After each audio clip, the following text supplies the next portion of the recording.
तो महावीर ने तो कहा कि मूल धर्म है ध्यान। जिसने ध्यान साध लिया सब साध लिया। तो हम समझें ये ध्यान क्या है। पहली बात अंतर यात्रा है, दृष्टि को भीतर ले जाना है, बाहर भागती ऊर्जा को घर बुलाना है। जैसे सांझ पक्षी लौट आता नीड़ पर, ऐसे अपने नीड़ में वापस आ जाने का प्रयोग है ध्यान। जब सुविधा मिले तब समेट लेना अपनी सारी ऊर्जा को संसार से, घड़ी भर को सही, सुबह रात जब सुविधा मिल जाए तब बंद कर लेना अपने को। थोड़ी देर को भूल जाना संसार को, समझना कि नहीं है, समझना कि स्वप्नवत है। अपने को अलग कर लेना, अपने को तोड़ लेना बाहर से और अपने भीतर देखने की चेष्टा करना। कौन हूं मैं कौन हूं? यही एक प्रश्न, शब्द में नहीं प्राण में। यही एक प्रश्न बोल बोल के मंत्र की तरह दोहराना नहीं है, बोध की तरह भीतर बना रहे। एक प्रश्न चिन्ह खड़ा हो जाए भीतर अस्तित्व में, मैं कौन? और इसी प्रश्न के साथ थोड़ी देर रहना। एकदम से उत्तर न मिल जाएगा, और एकदम से जो उत्तर मिले समझना कि थोथा है। एकदम से उत्तर मिल सकता है, वो उत्तर सीखा हुआ होगा। पूछोगे मैं कौन हूं, भीतर से उत्तर आएगा तुम आत्मा हो।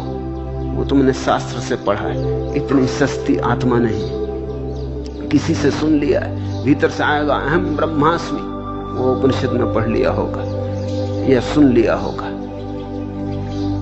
वर्षों की चेष्टा के बाद, वर्षों प्रश्न के साथ रहने के बाद, और प्रश्न के साथ रहने का अर्थ ही यह है कि तुम थोथे और उधार उत्तर स्वीकार मत करना, अन्यथा उत्तर फिर बाहर फेंक देगा।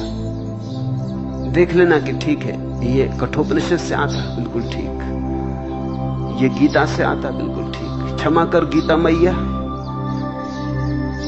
छोड़ पीछा, कुछ मुझे भी जानने दे। गीता बाहर है, असली गीत तो भीतर है। तुम्हारी गीता तो घटने को है, अभी घटी नहीं। अभी तुम्हारा महाभारत तो शुरू है, अभी तो तुम्हारा अर्जुन थका भी नहीं, अभी तो तुम्हारा अर्जुन कपा भी नहीं, अभी तो तुम्हारे अर्जुन ने गांडीव छोड़ा भी नहीं और कहा कि मेरे गात शिथिल हुए जाते। अभी तो तुम्हारे अर्जुन ने प्रश्न ही नहीं पूछा, तो तुम्हारा कृष्ण बोले कैसे? तो बाहर के कृष्ण और बाहर के अर्जुन को थोड़ा बाहर ही छोड़ देना। प्रश्न बनना तो तुम अर्जुन बनोगे, और ध्यान रखना जहां भी अर्जुन प्रकट होता है वहां कृष्ण प्रकट हो ही जाएंगे। जहां प्रश्न है वहां उत्तर आएगा ही। तुम प्रश्न भर पैदा कर लो, लेकिन प्रश्न सच्चा हो, प्रगाढ़ हो, ज्योतिर्मय हो। तुम अपने को दांव पे लगाने को तैयार हो। अर्जुन ने ऐसे ही पूछा होता, काम चलाओ। ऐसे ही कृष्ण को प्रभावित करने के लिए देखो मैं कितना धार्मिक हुए जा रहा हूं। अर्जुन ने ऐसे ही पूछा होता कि चलो क्या हर्ज है, कृष्ण को भी तृप्ति मिल जाएगी कि कैसा महान शिष्य मेरा, कैसा महान साथी। अर्जुन को ये अभिनय नहीं कर रहा था, वही तो गीता का यथार्थ है। वस्तुतः उसके प्राण कब गए देखकर। तुमने अगर आंख खोल के जगत को देखा है, तुम्हारे प्राण भी कपने चाहिए। तुमने अगर गौर से देखा तो युद्ध पंक्तियां बंधी खड़ी हैं। हजारों तरह का युद्ध चल रहा है, संघर्ष चल रहा है, हिंसा हो रही है, तुम उसमें भागीदार हो। अर्जुन को इतना ही तो दिखाई पड़ा कि कम से कम मैं तो अलग हो ही जाऊं, जो हो रहा है हो, कम से कम ये दाग मेरे ऊपर तो ना पड़े। वो थक के बैठ गया। उसने कहा मैं भाग जाऊं, छोड़ दूं सब, कुछ सार नहीं। इतनी मृत्यु, इतनी हिंसा, मिलेगा क्या? राज सिंहासन पर बैठ जाऊंगा तो क्या होगा? इतनी लाशों के ऊपर राज सिंहासन रखा जाएगा? नहीं, ये प्रतिस्पर्धा, ये प्रतियोगिता मेरे काम की नहीं। उस घड़ी तैयारी बनी, उस घड़ी जिज्ञासा उठी, और ये जिज्ञासा कुतूहल न थी, ये ऐसे ही पूछ लिया प्रश्न था चलते चलते। इसके पीछे गहरे प्राण दांव पर लगाने की तैयारी थी। तुम अभी अर्जुन नहीं बने, तुम्हारी गीता पैदा नहीं हो सकती। तो जब बाहर की गीता उत्तर देने लगे, कहना कि महाराज, हे कृष्ण महाराज, तुम बाहर रहो, अभी मुझे प्रश्न को जीने दो, अभी अर्जुन पैदा नहीं हुआ, तुम समय के पहले आ गए। उधार जो तुमने सीख लिया हो, बुद्धि में जो इकट्ठा कर लिया हो, कूड़ा करकट सब तरफ से बटोर के उसे बाहर रख देना। ध्यान की प्रक्रिया थोथे ज्ञान से मुक्त होने की प्रक्रिया है, और जब कोई थोथे ज्ञान से मुक्त हो जाता तो वास्तविक का जन्म होता है। शायद वास्तविक तो मौजूद ही है, थोथे के कारण पता नहीं चलता।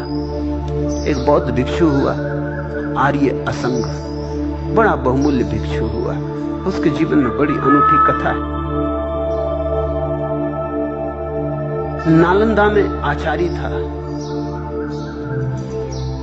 फिर समझ आई संसार की व्यर्थता की, तो सब छोड़ के चला गया। तय कर लिया कि अब तो ध्यान में ही डूबूंगा। हो गया ज्ञान, बहुत जान लिया सब, और जाना तो कुछ भी नहीं। पढ़ डाले शास्त्र सब, हाथ तो कुछ भी ना आया।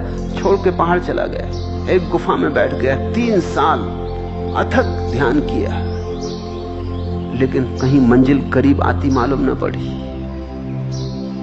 हतोत्साह, हताशा से भरा गुफा से बाहर निकल आया। सोचा लौट जाऊं। तभी उसने क्या देखा कि एक चिड़िया वृक्षों से पत्ते तोड़ तोड़ के लाती।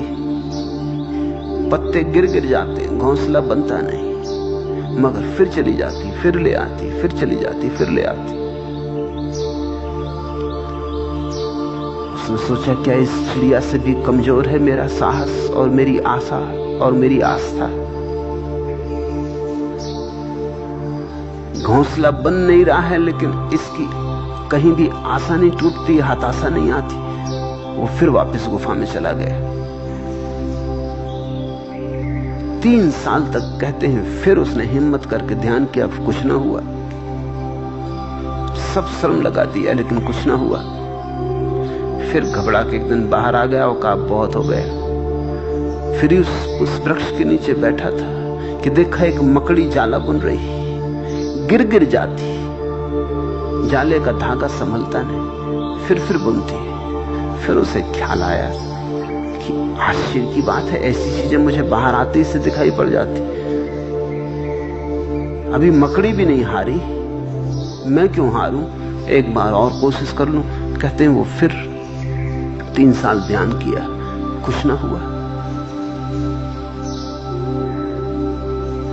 बहुत परेशान हुआ। अब उसने सोचा अब बाहर निकलूंगा, पता नहीं फिर कुछ हो जाए, तो अब की दफे आंख बंद करके ही चले जाना है। अब कुछ भी हो रहा हो बाहर, मकड़ी हो कि चिड़िया हो कि कुछ भी हो, परमात्मा कोई भी इशारे दे। बहुत हो गया 9 साल, कोई थोड़ा वक्त नहीं, सारा जीवन गंवा दिया। वो आंख बंद करके भागा। वो जैसे ही पहाड़ से नीचे उतर रहा था, उसने देखा एक कुतिया, उसकी पीठ सड़ गई है, उस पर कीड़े पड़ गए। वो उसे दिखाई पड़ी, उससे न रहा गया, बैठा, उसके कीड़े अलग किए। जब वो उसके घाव धो रहा था, तभी ध्यान घटा। जो 9 साल में नहीं घटा था वो घटा। अचानक जैसे कुछ गहन में भीतर खींचे लिए चला गया। आंख बंद हो गई, वो भीतर पहुंच गया। जिसकी तलाश थी वो रोशनी सामने खड़ी थी, जिसकी तलाश थी वो बुद्धत्व खेला। उसने कहा, हे प्रभु, इतने दिन तक खोजता था, 9 वर्ष अथक श्रम किए, तब तुम न दिखाई पड़े, तब ये रोशनी न मिली। अब तो कहते हैं उस रोशनी से उत्तर आया कि मैं तो तब भी तेरे ही भीतर था, लेकिन तेरे ध्यान की चेष्टा बड़ी अहंकारपूर्ण थी। तेरा अहंकार बाधा बन रहा था। इस कुतिया के घाव धोते वक्त एक क्षण को तेरा अहंकार मौजूद ना रहा। करुणा हो तो अहंकार मौजूद नहीं रहता। प्रेम हो तो अहंकार समाप्त हो जाता। मैं तो सदा से तेरे पास था, 9 सालों से भी, 9 जन्मों से भी। मैं तो भीतर था ही, मैं तेरा स्वभाव हूं, लेकिन तू भीतर नहीं आ पाता था। ध्यान भी कर रहा था तू, तो उसमें अकड़ थी। मैं पाके रहूंगा, वो अहंकार की उद्घोषणा थी।